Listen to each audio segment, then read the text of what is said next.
On this episode of Always Be Creating, I'm joined by Dustin Furman, executive producer of Last Stand Media, which is one of the largest podcast networks currently on Patreon with over 15,000 paying members. We dive into the production nitty-gritty, all about how Dustin and his team produce a daily podcast, sometimes up to 4 hours long, and post-produce it entirely remotely. If you're somebody who wants to know the ins and outs about scaling a podcast network or podcast business entirely through remote production software, you're not going to want to miss it.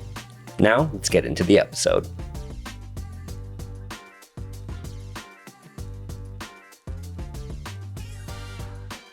So I'm here today with Dustin Furman. First off, Dustin, huge fan of your work, everything you guys do at Last Stand Media. I've kind of been with you guys since the beginning, since you kind of joined on, a longtime fan of Colin's work, and have just been really in awe of the kind of podcast empire you guys have built over there.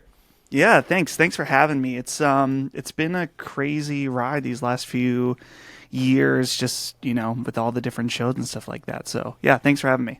Anytime. So for people who don't know, I'd love to get your sort of quick elevator pitch. How'd you get started in video, and how'd you kind of scale your career up to this point?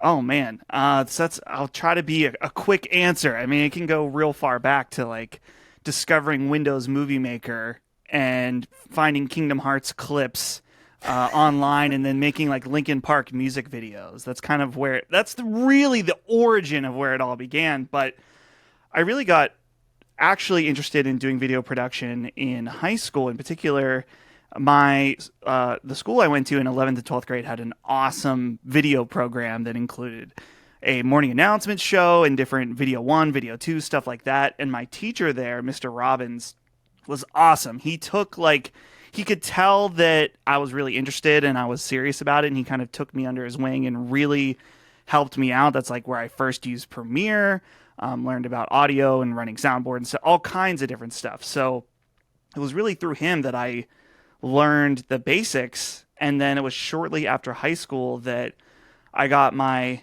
guess technically at that point, my first and only actual like standard video job, where I was working at a local place, just me and one other guy, doing all kinds of different stuff with like basic video production stuff, like whether it's weddings, of course, are a big one, dance recitals, musicals, local commercials, stuff like that. And I did that for 8 years, I think, actually. I think it was about 8 years, yeah. Maybe a little less than that, but a long time, before eventually I started working with Colin and switching to doing online like podcast media and stuff like that.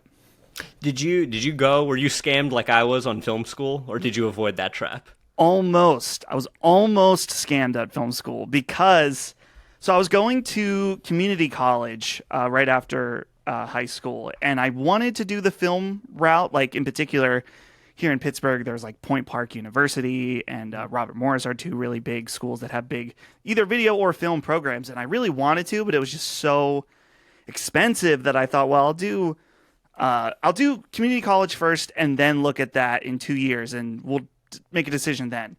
But I did go to this school for one semester called Pittsburgh Filmmakers, which I don't think is even around anymore, but they had like full programs that weren't actually accredited, but highly respected. And so I tested into like out of their intro course and into their first video production course. And I mean this with no arrogance at all, but my high school class was so good, and I know I was very blessed to have that whole course was super easy. And at the end of it, I was working so much in video production that I thought I could keep doing this, or I could just start working and see where that goes. And that's the route I went. And I ended up dropping out of community college too, just because I was working enough that I thought, I don't know. I honestly did. I was like, I don't know if I have what it takes to be in film in particular. So I was kind of leaning against that at that point. So I just decided to just start working and get experience. I like that. What was it kind of that flipped that switch for you between sort of the traditional film route of being on like large scale sets and wanting to more foray into like the online video space? Well, I got to say one of the main factors was just as I was learning about the film industry, a few things became clear. Was that I would probably have to move, first of all. And I knew that that was a reality, but as I was kind of, I was dating who would be my wife, Holly, at the time, and I didn't know, what was going to happen there. And I don't know. A lot of people, particularly in my small town, want to leave as soon as possible. I never felt that way. Like, I love it here, and I hope I can live my whole life here. I'm not opposed to ever moving, but that wasn't really something that interested me. And the other thing, too, was just realizing how competitive it was just to even do basic stuff, just to get a seat at the table, which is funny because I ended up pivoting to video games, which is probably equally as competitive, but it was different because I think I realized I was really into video games in high school, and then there was like this short period where I was still playing games, but I wanted to be in movies, and then when I realized that wasn't it, I was like, oh yeah, I need to get back on the right path. And that's when everything kind of changed, where I decided I was like, yeah, the whole film thing. Another part of that too is I did an internship at a place here in Pittsburgh, that was kind of a production and virtual effects place called Animal. Okay. And I learned there were great people there, but I learned a lot, and I was like, I just don't know if this is what I want to do. Love it. Yeah, I mean, in terms of secondary schooling and all that kind of stuff, I feel like nobody needs to go to film school. There's such a wealth of info on YouTube that you could pretty much learn anything you want, especially when it comes to something like film production or even online media, that you don't need to debt yourself on going to school. Let's fast forward a little bit. Sure. You're now, correct me if you're executive producer, head of video of the largest video game podcast, Patreon podcast network on the planet, right? Yes, as far as we know, as long as there's someone out there that doesn't have their numbers hidden or something, but publicly facing on Patreon, yes. That is a gargantuan lift. Even coming into this situation with Colin's background and his sort of name and experience that he has, you guys have really cornered the market and grown to more than just one type of content. So you guys are up to how many shows now a week on your slate? So it depends on the week. It's 1 week is 7 days a week, and then the other week will be 6 days a week. So it's 13 out of 14 days in 2 weeks that we have content coming out. So what we do at BAM, I'm right there with you. We're producing daily content. We have a podcast or a YouTube video go out pretty much every single day. So I understand and I respect the hustle, as it were, to produce that level of content and to keep that wheel spinning. When you're producing that, are you guys batch filming on days? What does your production workflow look like? And I know I can talk nitty gritty with you because so many of our podcasts are also remote that I really want to get into this. So run me through A to Z on that. So the way I look at it is that we have our constants in the schedule that never change unless there's something big going on where we have to move things around to react to something like, a press conference or something like that.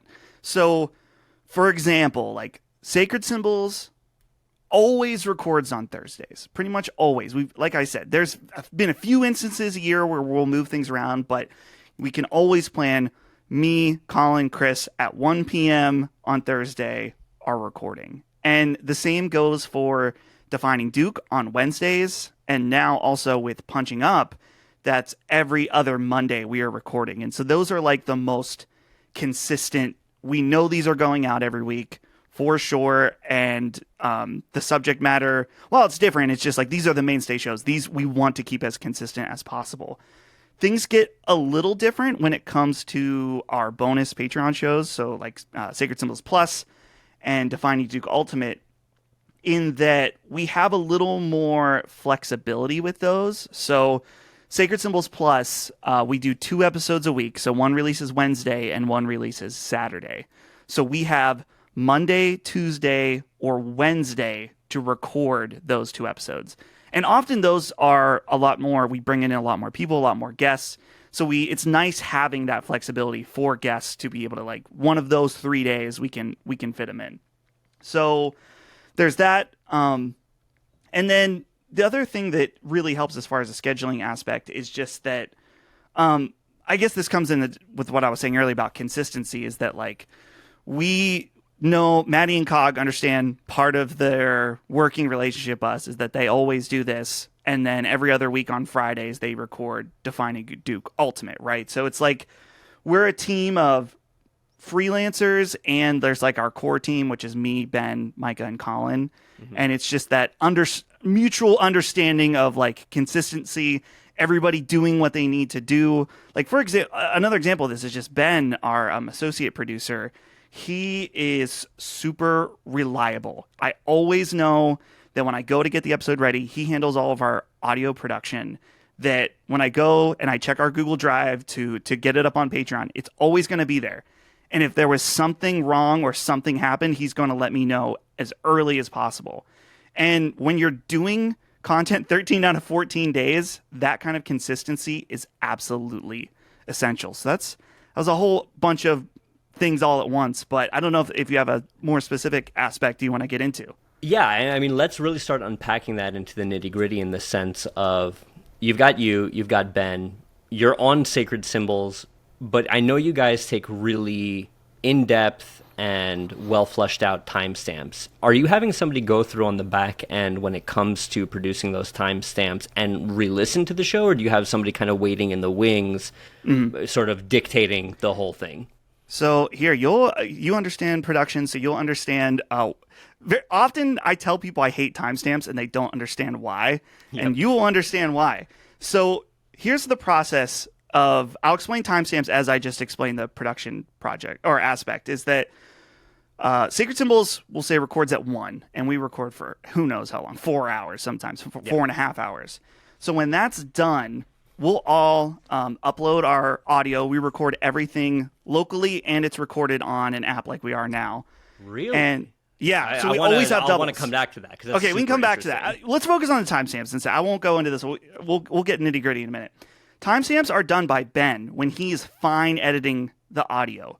So Ben, after a show is done, listens to all of it. So when Sacred Symbols records for 4 hours, the next 6 hours is Ben going through, removing every space or whatever in there that needs to be cut. To basically, we want our audio podcasts, they really are the best way to consume our content. Obviously, video is huge for us, and we're really proud of that aspect, but the audio is really the pristine experience that we sound way better than we actually do in real life because of Ben's work. And that's something that was actually my first job working for Colin, was editing the podcast, until I eventually moved up and doing other stuff. So Ben makes those timestamps in the audio as he's editing. So the issue we run into, though, is that because Ben is fine editing, the timestamps, when we move them over to video, they don't work because it's no longer in sync. So my job is to go in and rewrite all of the timestamps for the video, and I hate it. It is the worst part. I always joke, and I like jokingly say it, like, I know this is like first world pain to its highest degree, but this is the worst part of this job, because initially I would go through and I would like listen to each part to like, okay, this timestamp starts here. I have a good idea based on Ben's, but they're not totally right. But I've started using Premiere Pro has a caption feature. Yep. That so I've started doing that, and then I can search for whatever was said, and that's made it a lot easier. So timestamps are a pain in the butt, but people love them, and they're an essential part of the biz. So I get it. Yeah, that's something that consuming your guys' content always stood out to me, right? Because you've got your standard timestamps, segment 1, segment 2, segment 3, but you guys, like, down to the sentence will go in. But so my next question to kind of piggyback off of this is, I know a lot of different software solutions are coming to market right now that will help that, like Firecut, and there's another one that'll kind of scan the transcript for you. Are you guys implementing any AI workflow efficiencies to get things sped up at LSM?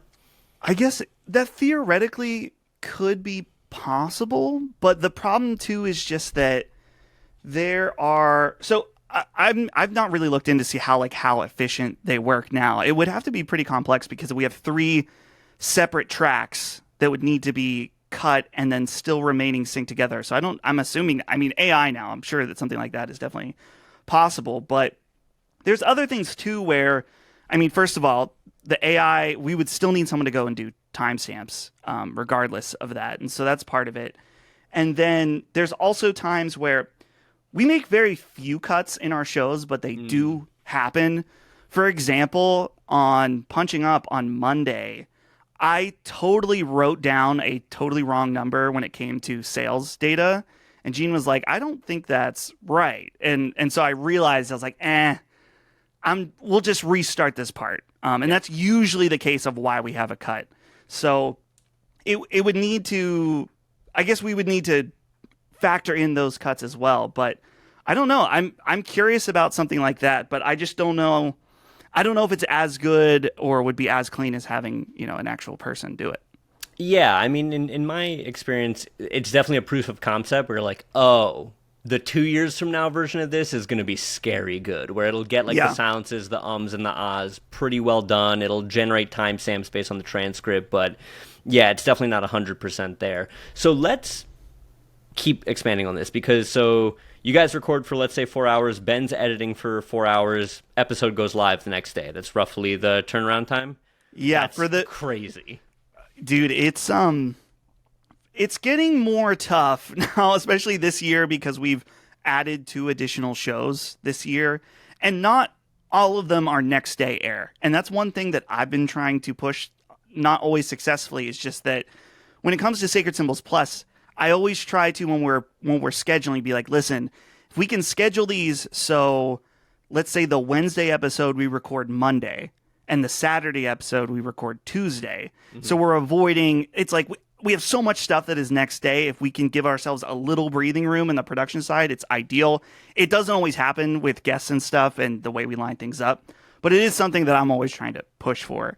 So, but yeah, dude, the real tough one in this scenario is Defining Duke, because Defining Duke starts recording because Cog has an actual job outside of podcasting. So we work within that schedule, and we're happy to do that. It can make it a little time constrained where if they're starting at between 6 and 6:30 p.m.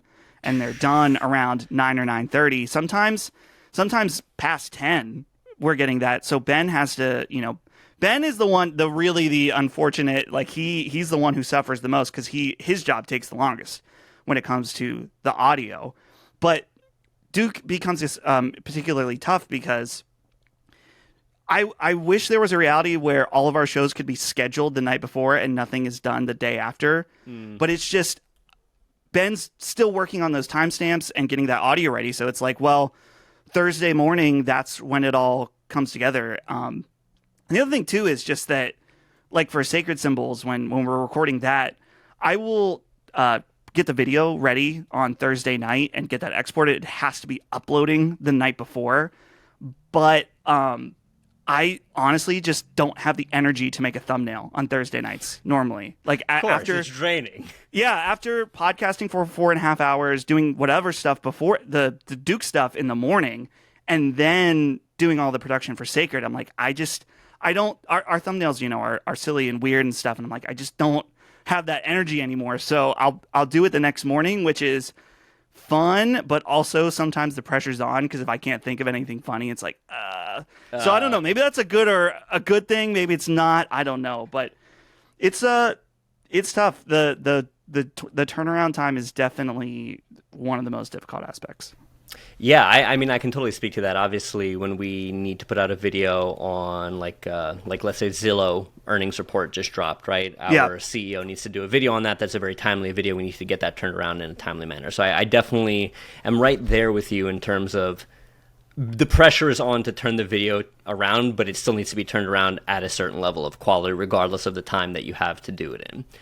Yeah, well, just one other note on that, too, is that so our videos aren't that complicated in that they're just, our cameras, and then there's a background and there's titles at the beginning, and sometimes there's ads placed in there. But that's like a lot of layers in Premiere.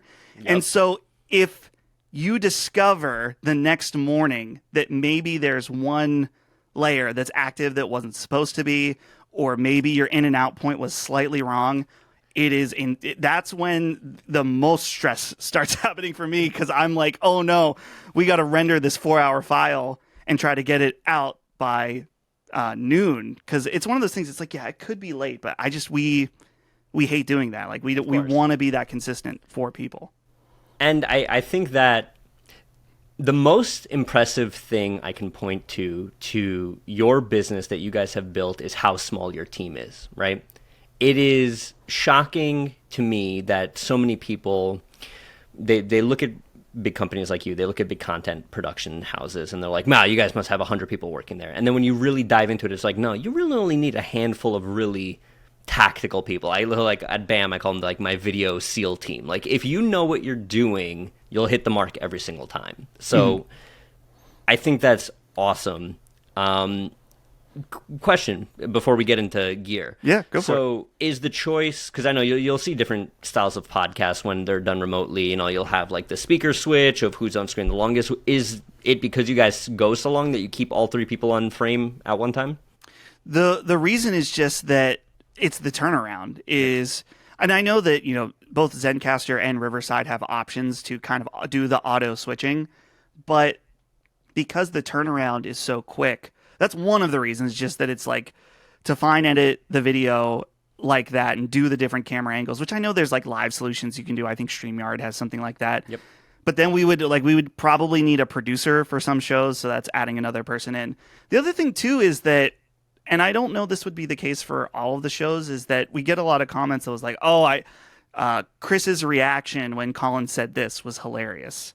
And if we were doing single, different thing, then you would miss a lot of that. A lot of people are like, I like the fact that I can see all of you at the same time. And I guess there could be an argument that, in the world of YouTube where you need a million cuts all the time and a million different stimulating things happening, that the cuts could be helpful. But at the same time, it's like, it's already not that. It's a 4-hour podcast. You're either in or you're not. So I think that, that's kind of the main thing. We've talked about trying to put game trailers over when we're talking about specific games. But then again, it's the turnaround time and also not getting copyright striked, because surprisingly, some of these companies will be like, hey, you advertised and used our trailer. We want money from that. It's like, it's just not even worth dealing with, So let's talk before we get to gear, because I think, especially with a team as lean and effective as you guys have over there, with these quick turnaround times, what does your back end look like in terms of coordination? Are you guys using a project management software? Is it all done via Slack? How do you track the videos in the pipeline, and what do you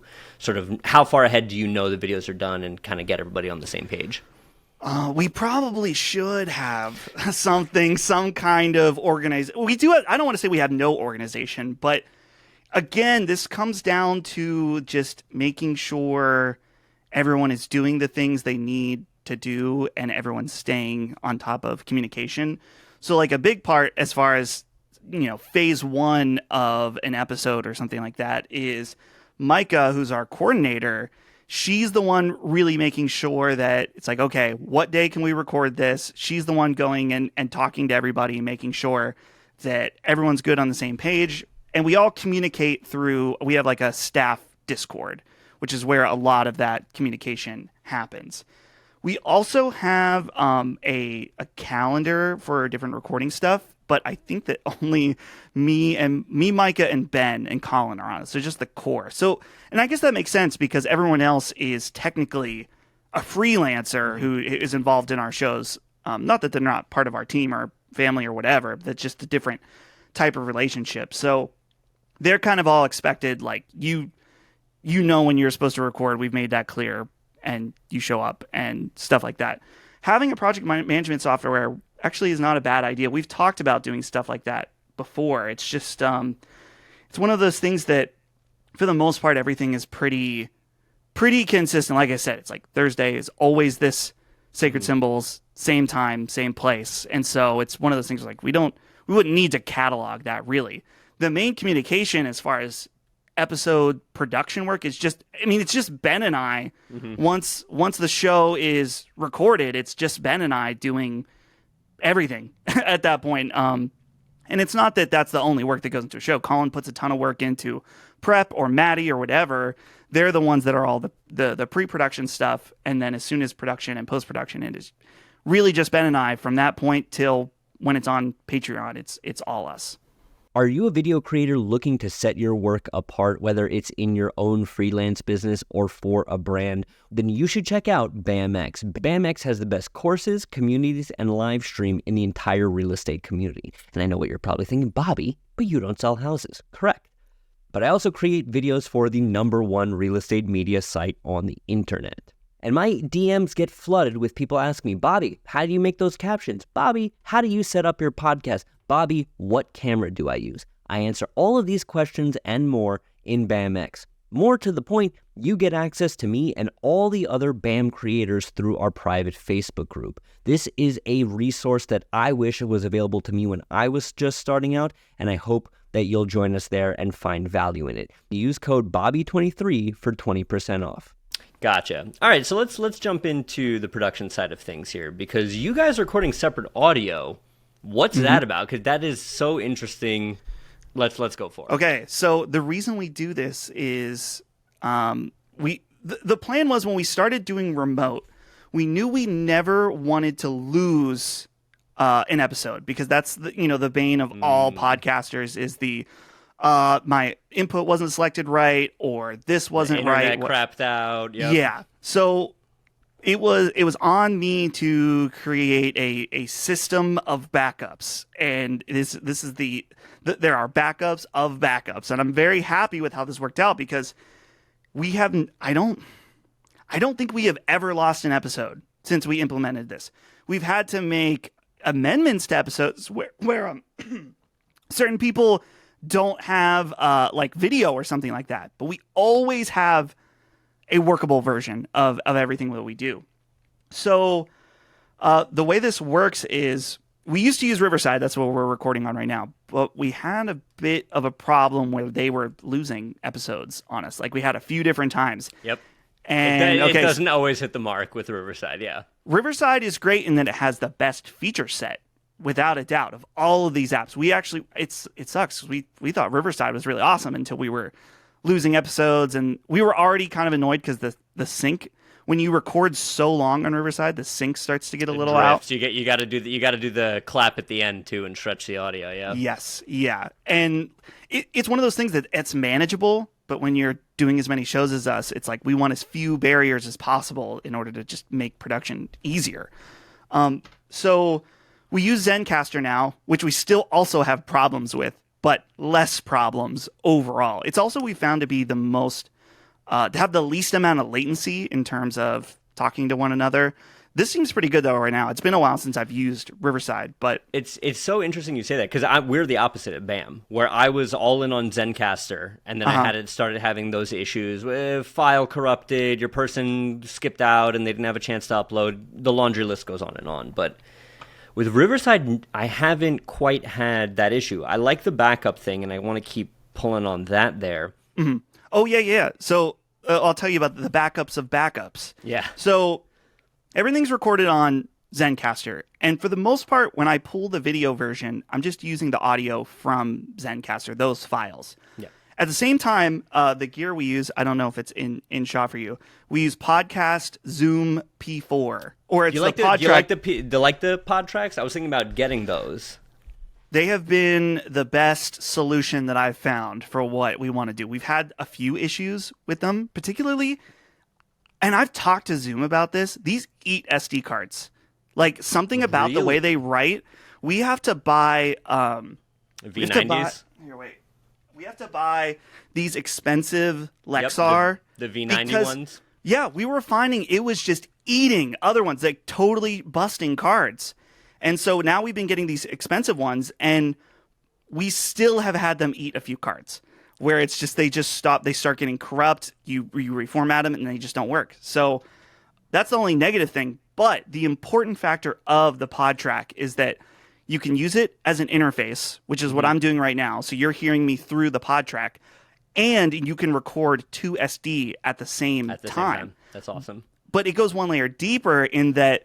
So if I had my SD card in here and I hit record, I can also record on a track everything that I'm hearing through my headphones. So there's a recording on Zencastr. We have everyone's individual files on our pod tracks. And technically we have the over the internet version that's coming through the headphones that we could use in absolute worst case scenario where the other two backups screw up. We have this kind of other track that's recorded here. So, and that mix minuses for you automatically, so you don't catch an echo on there.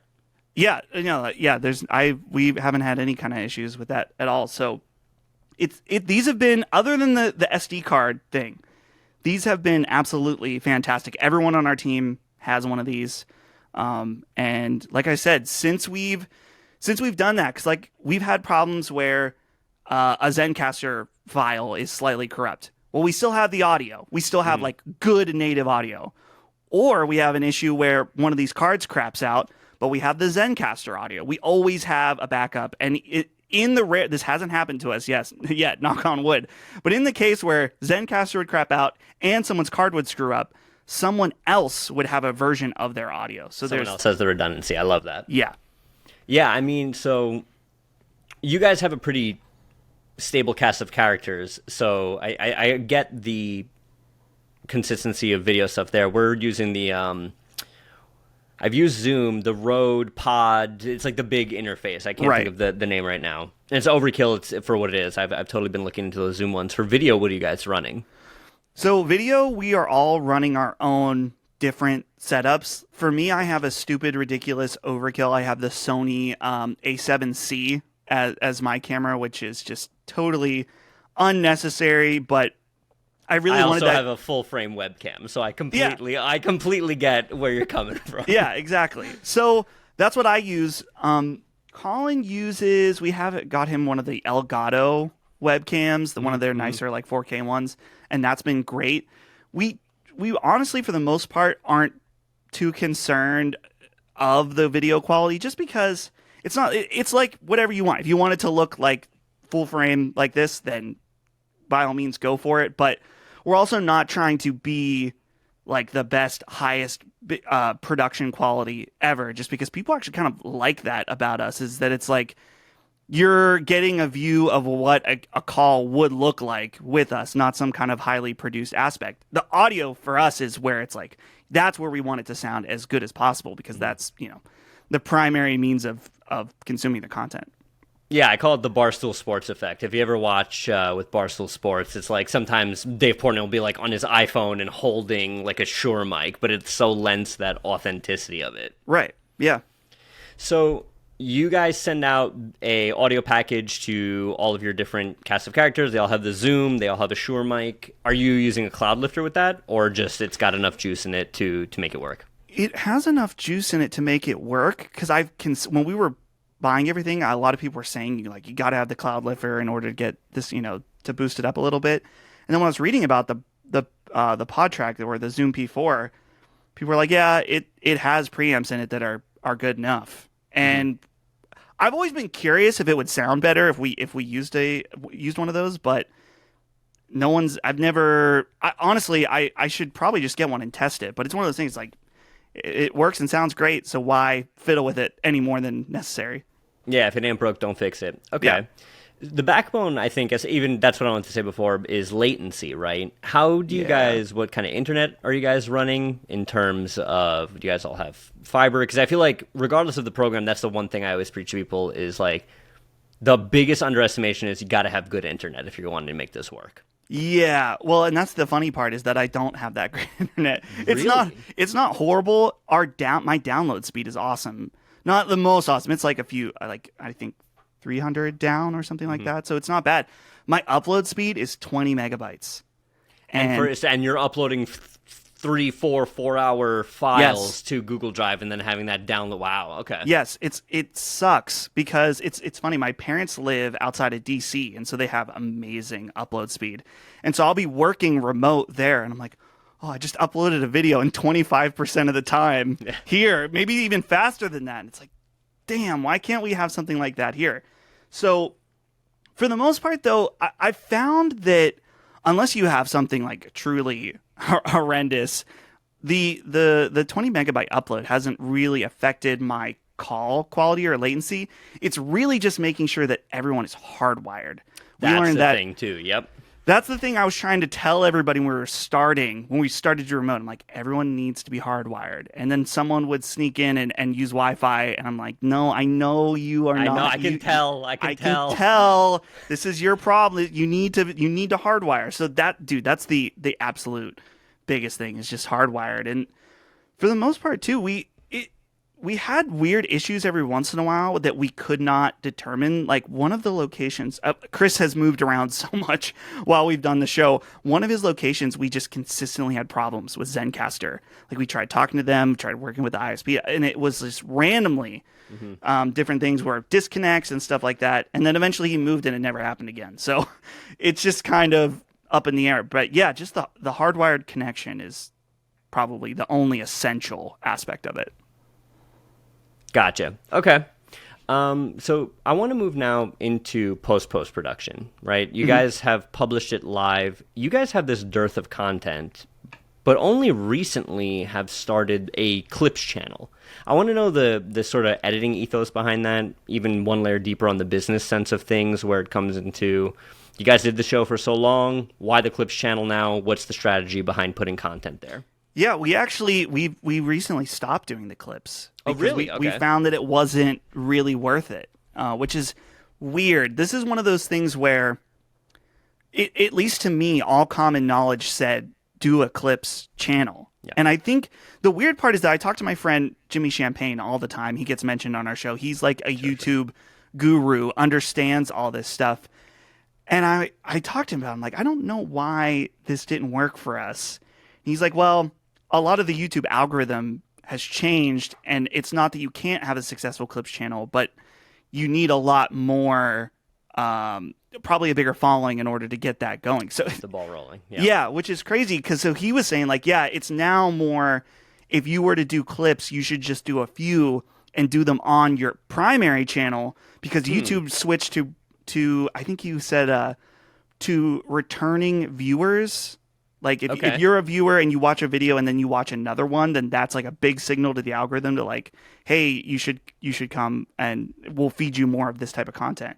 So I think there was that factor that that things changed, but I wonder if we made a mistake with the clips channel where I wonder if we should have shadow dropped it where we just put it out there and never mentioned it, because my theory in my head was, we started this clips channel. We told everybody, hey, go subscribe to the clips channel, to our primary audience. But the problem is that content, those clips aren't for the primary audience. So they went and checked it out, and they would maybe click a video and listen to a little bit of it and then be like, oh, I already listened to this, or I'm going to listen to this.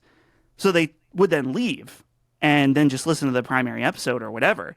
So YouTube read that as like, that they're not connecting with this. So I wonder if we would have done that differently if the clips channel would have been more successful, but maybe at some point we'll reevaluate and look at doing it again in a different way. But yeah, the clips thing is just it's weird, and it's not just us too. I've seen other podcasts within our gaming space that sometimes even get more views than us also have little success when it comes to clips.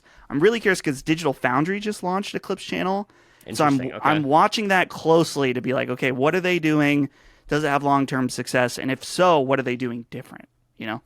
I love that. And I want to keep pulling on that because I know that you guys are successful in spite of every single thing every YouTube guru will tell you for growth. And I love that. You guys also don't do really short forms or TikToks. Like you have the Lockmore edits, and we'll get to that. But yeah. Why is that, or what is the thought behind that not being an arena that you guys want to target when it comes to content repurposing? We have been experimenting with YouTube shorts, but nothing too crazy. Like we've been doing like one.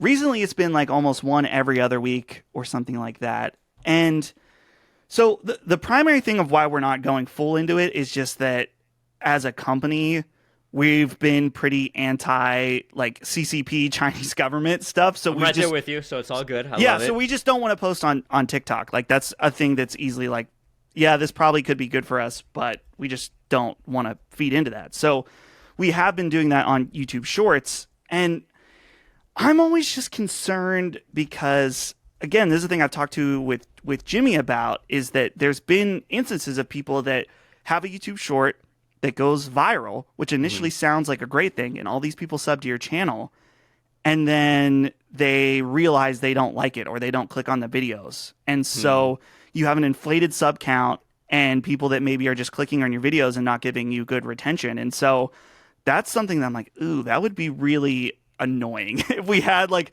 a good breakout YouTube short that have actually ended up hurting us. And dude, it's so YouTube to introduce new features that they want their creators to do, and then it ends up hurting some of them. Like when they introduced live video, and that totally screwed a lot of people. It's just so annoying. So that's another thing that we're just kind of like keeping our eye on. But as far as you mentioned, our things going against us, we don't do the YouTube norm. Yeah, like you guys aren't doing like the Mr. Beast shocked face, 45 different cuts in the first 10 seconds of the video. It is so personable. It is so just like you feel like you have this instant rapport with the content when you click in on it. And that's the best part about it. Yeah, and I'm glad you picked up on that, just because I know that our type of content is not the mainstream, right? You mentioned like the Mr. B million cuts and stuff like that. But as people and culture moves towards this TikTok, quick content, things need to be snappy right into it. I do think that there's a lot of people that feel hollow from it. Like I know in particular, I had TikTok on my phone for a long time. And eventually I was like, I hate this. I hate the way it makes me feel when I sit there for 20 minutes and just get nothing out of it. And so I eventually deleted that. I do sometimes still watch YouTube Shorts on my phone, so I'm not like totally free, but I can understand. And I want my theory is just that there are people out there that are wanting something substantial, right? That they can really dive into and hear an honest conversation, even if it's just about video games, and not have to feel like their mind is being blasted with a million things at once. We can actually get into it and talk about something. And so even if that appeal is smaller, I'm just glad that they're showing up for it and checking out our content and finding value in it. I love that. And I think that so I guess the way I want to frame this is obviously the North Star of the business, and it is a business, regardless of how authentic the content is, sure. right? Like, yeah, absolutely. You guys aren't running a charity. The North Star is Patreon conversions. So what is the strategy behind the video to reach people who otherwise haven't heard of you on YouTube, on the free feeds, in order to convert them into patrons? Well, that's actually, I'm glad you brought that up, because that's kind of the main thing that we're at now, right? Because we've spent, since really 2020 when we branded the company, we've just been like layering new stuff onto the Patreon. And so that's been the strategy for us for a long time, is just building value, right? So we can convert people, be like, listen, if you, for $5 a month, you get access, the amount of shows you get, let's see, you get 2 episodes of Sacred Symbols Plus extra a week. You get early access to the shows. You get all of this stuff. You get access to our Discord, and it's only $5 a month. Compare that to any other subscription. So that's always been the main motivators. Like, okay, how do we add value? The value will appeal to people, and it has, and it's been great. Right now, it's crazy. I always think we're gonna plateau on Patreon, and then something happens, or sometimes something that we don't understand, like, just keeps growing, which is fantastic. But the question that I had for Colin, and something I've just been every once in a while talking about with people on the team, is just like, okay, so we kind of have our set of shows. Like, I am a firm believer that we should not do any more podcasts. I've actually made the argument that more podcasts, ironically, in a weird way, can make it feel like people are getting less of a value out of our Patreon, because so many of our fans, and this is a thing where I don't relate, and I appreciate it. Some of our fans are so hardcore that they feel the need to listen to everything, even though we kind of view it more as like, you don't watch everything on Netflix. Not everything's going to be for you, but some of them feel that way. And so as you add more stuff, they're like, I can't listen to all this. I might as well just listen on free feeds to things I can. It's like, oh, like we've kind of had the opposite effect in a weird way by adding so much stuff. So the thing that I'm constantly asking and thinking about and telling other people to think about is like, okay, so what do we do to reach more people? The people that have never heard of Sacred Symbols or heard of Last Stand. How do we reach those people in a way that makes sense, that's still authentically us, without doing, thumbnails on YouTube with our mouths wide open and like, did you see this? Like we want to just being dodged and burned in Photoshop for hours. Right. Yeah, exactly. We want to make sure it's a way that's authentic to us. And there's another thing too, where there's so many new, there's teenagers that have no idea about us. Their gaming space is totally different than ours. And I just wonder, I'm like, okay, so eventually as they get older and maybe start to have jobs and commutes, like how do we let them know about this world that we're in that maybe isn't quite in the forefront? So I don't know. I don't have a good answer for you, because that's just something that we're actively thinking about as we kind of, again, I would say plateau, but it hasn't plateaued. Like I was shocked last month. I realized like, oh yeah, this is the best month yet. I feel like every month you guys are you're on the show saying that's the best month ever. It's the best month ever. Yeah. And I love that. So you spoke a little bit about, in terms of not wanting to repurpose the content, sunsetting the Clips channel. Is there anything that you see kind of around the corner, which is something that I think you guys are very good at in terms of identifying the niches that you guys want to go into, whether it's content type, is it, whether that be subject matter or even just shorter form one-off videos?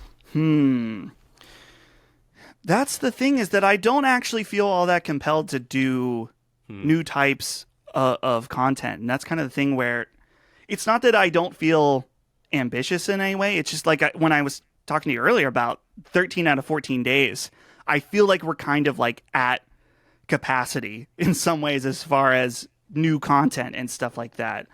I think it's weird, because I think that while this feels totally unrelated, I do think it's an important part of the business as a whole, and that's, I personally want to do way more live shows. I think that live shows are... In person, you mean? In person? Yeah, in-person shows being a big emphasis for our brand in the business, just because first of all, it's extremely energizing for the crew to go out and do these things. They're super fun. We get to be together. We get to meet listeners and actually see what they're like face to face. But, and how do I say this in a way? I don't want this to sound scummy at all, but something that made a big impression on me, just as someone who was coming up in this industry and really cared about one-on-one interactions with the podcasts I like. I can remember every interaction I ever had with a gaming podcaster that I liked before, I was on, or even, in Colin's company. Some of those good and some of them bad, but the good ones I always remembered that made a big impact. And so something that we've talked about is like when we meet people, that's like a way that you create a connection for life, if it's a positive one. And again, it sounds gross to be like, we make a connection in life, so they become our customer for life. It just feels inauthentic that way, but it is true that it's like, I personally love meeting the audience and seeing them and being able to talk to them and actually creating that connection. And even if it doesn't result in more patrons or whatever, it's something that I just, like I said, is so energizing to me, because for the most part, all you're seeing is text behind a screen, whether it's in a Discord where they're talking about the episode or YouTube comments. God forbid, read those. Yeah, never venture in there. Yeah. So I would like to do more live shows, and we're talking about different stuff right now. It's just, they're insanely tough. Ben is the one who handles all of our live show stuff, and he's done an amazing job so far. Every live show we've done has been better than the previous one. But yeah, like I said, they take forever to plan. They're logistical nightmares, but I want to do more of them. Are you guys, because you guys, I know from listening to podcasts, you guys hire out for live show production on the video side of things, or is that you guys that are actively doing that yourselves? It is a little bit of both. We have these guys, I want to say they're from New Jersey. They're called Catalog Company, and they are listeners of the show that reached out to us about filming our events. And it turns out that their work was awesome, and they shoot in like, Blackmagic cinema grade camera, 4K cameras. Yeah. So they're the ones that have filmed it, but both of the shows that we've done, I did the edit on them personally, just in order to try to bring down the cost a little bit. I'm sure they would do a fantastic job. And I also kind of like doing the edits. It's fun to have a little part. It reminds me of my old days, not a negative way, but doing the dance recital and getting the multicam set up. Of course. Yeah. That's awesome. I definitely want to, first of all, I want to touch on what you said. You shouldn't feel scummy, right? Like, I think there's a great relationship to be had. Like, I always cite, like, your barber. He's your friend, but he's your barber. Or like a bartender, right? Like, Sure. There's a financial transaction going back and forth there, but you're building that rapport and that brand sort of infatuation through YouTube, podcasts, whatever. So definitely don't feel bad about that. I think the value that you guys are providing is well worth for the amount of content that you guys put out. So that's awesome. I want to pivot here because I know you're tight on time. The last thing you said, and it's you produce content on your own, and this is something I always love talking to people in our position of, when you're doing this 13 out of 14 days a week, does it make you more or less energized to pick up a camera and create something else? Way less. Yep. And it sucks. But it sucks, but not really, because I do feel really fulfilled in the work for Last Stand. So it's not like, and this is, like I said, I'm in no way taking for granted the position I'm in, because some people go and they work at a steel mill and they have no creative energy. They don't get to do anything creative, and they're totally drained from that. And so I totally understand that. But I do like to make my own content here and there that's just kind of fun stuff that wouldn't fit. Like right now I've been doing some retro game videos, but I took a year off. I did a bunch, and then for an entire year I was like, I just don't know if I want to do this right now. I don't know. I have the energy. There's other stuff I want to focus on. And then, I don't know, I got the spark again, and some time opened up, and I was like, okay, let's do it again. And then streaming and stuff is just fun, a fun way to connect with the audience as well. Like, for the most part, a lot of people stream on Twitch. I would like to play more games on there, but I end up usually just talking to people the whole time, and that's been super cool too.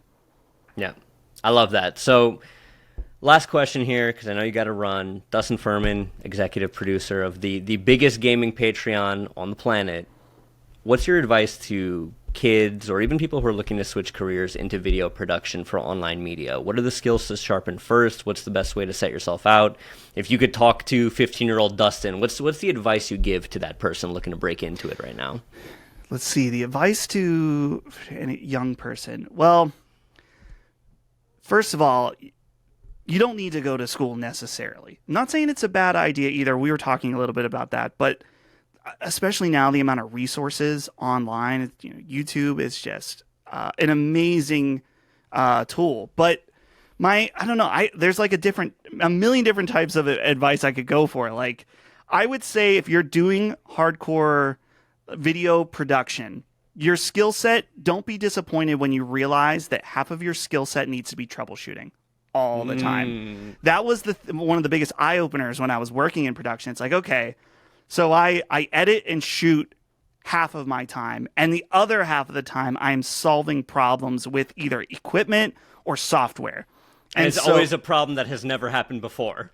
Right. It's like, hey, I just exported this, and there's 3 minutes of black space in the middle for no reason, but it's there on the timeline. So it's like, do I need to update encoder? Do I need to just export this direct? Do I need to move everything to another project? So it's like, be prepared for a lot of troubleshooting skills in order to succeed. And then I guess the last thing, and I guess this is more specific to gaming and that kind of realm, is just that it's gonna be really tough for a really long time.